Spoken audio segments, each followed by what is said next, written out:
Hello beautiful people! Welcome to my channel. Ako pala isang kasambahay dito sa UAE, United Arab Emirates. Ito yung first time kong vlog siya. Ngayon, gusto kong i-share sa inyo yung buhay kasambahay sa UAE. For me, yung dati, isa din ako kasambahay sa Saudi Arabia, pero I'm blessed kasi ngayon, compare dun sa dati kong amo sa Saudi, blessed ako kasi kunti lang yung trabaho ko para dun sa Saudi. Kaya yung trabaho ko ito, sa umaga, nagluluto lang ako ng, ito yung may dalawa akong alaga, niluluto ako ng itlog, ito na yung breakfast nila, tapos milk with shahi,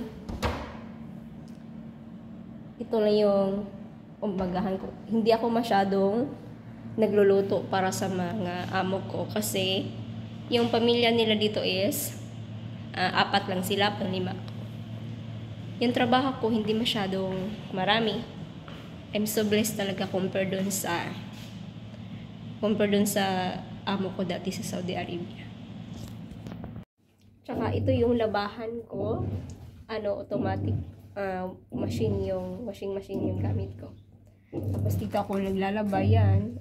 Since automatic, ganyan lagi. Diyan ako pag may gusto akong labhan, tulad ng sapatos, tsaka yung basurahan, nilinisan ko. Tapos dito ako nagsasampay. Diyan ako nagsasampay.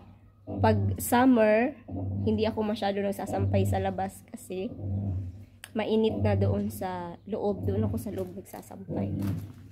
Pag winter, dito ako nagsasampay. Pag malamig yung panahon.